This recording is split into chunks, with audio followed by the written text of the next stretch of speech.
The White House is warning the Senate to stay out of negotiations with Iran over its nuclear program. The White House has delivered a letter to Senate Foreign Relations Committee Chairman Bob Corker warning of a profoundly negative impact on the Iran nuclear talks if pending legislation moved forward.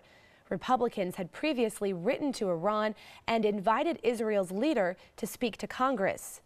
So what's the potential for a nuclear deal ahead of the deadline? That's our topic this half hour. We want to hear from you on our Fox 26 Facebook page. You can weigh in on Twitter. Be sure to use the hashtag Fox26forlife.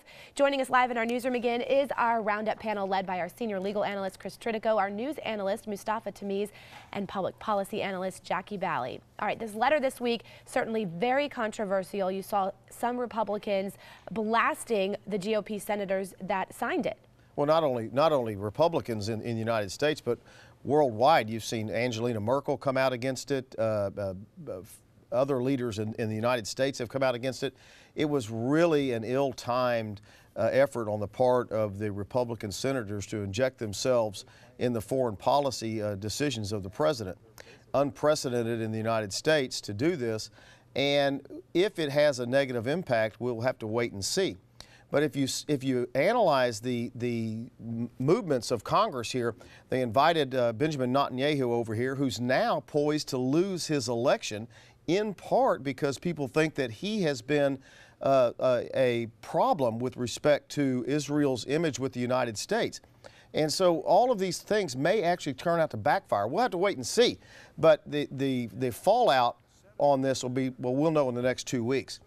Mustafa, unprecedented for the Senate to inject itself in a foreign relations issue like this, saying to another foreign leader, if you do this deal, it may be undone in 2 years.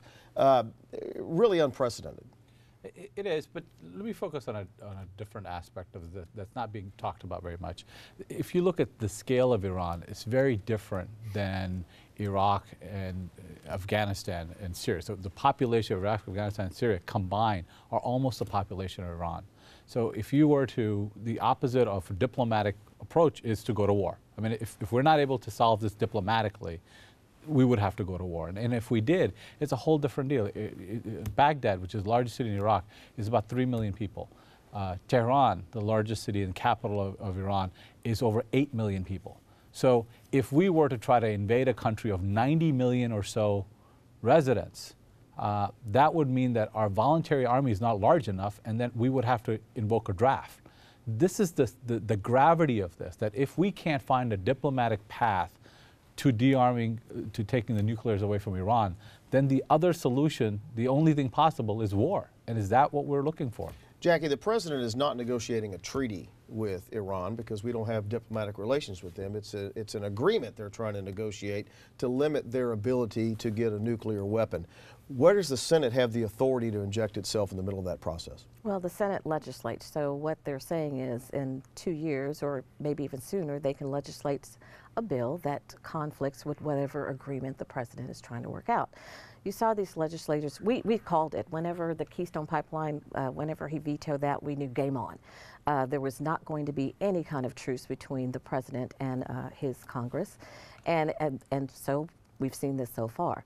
The senators, they're letting people know, look, we don't agree with this president, we don't trust him. Many things that has come from his administration have been false. He said he was going to have a transparent administration, and that letter was pretty much saying whatever he brings to you, because we don't trust him, he doesn't have foreign powers, he doesn't have foreign expertise, we're going to undo in 2 years either by legislating, doing our job, or hopefully electing a Republican president to undo it. The senator who started this is a freshman senator, probably has far less foreign policy experience than the president. But the other 46 probably have a lot more than the president. Did what the Senate did hurt the United States' image around the world, and specifically its ability to negotiate this deal in Iran? Greatly. I mean, if you look at one of the senators who ran for president, and one of the things he was saying was bomb Iran. I mean, that was a soundbite that came out of Senator McCain. And so now you write a letter sending it to the leadership saying that we don't trust our president. It's not just unprecedented, but you're building up path to war rather than trying to build a path for peace. All right, let me go to Sally. She's monitoring our social media. Checking in on Twitter, Tony says it's not unprecedented. Democrats have done this many times before. Governor Perry, former Governor Perry, he tweeted out, "I would be proud and honored to sign the letter that Senator Tom Cotton has put forward on Iran." This guy says, "I have a problem with 47 traitors and the Iran letter, not Hillary and her emails. That's the real story that needs addressing."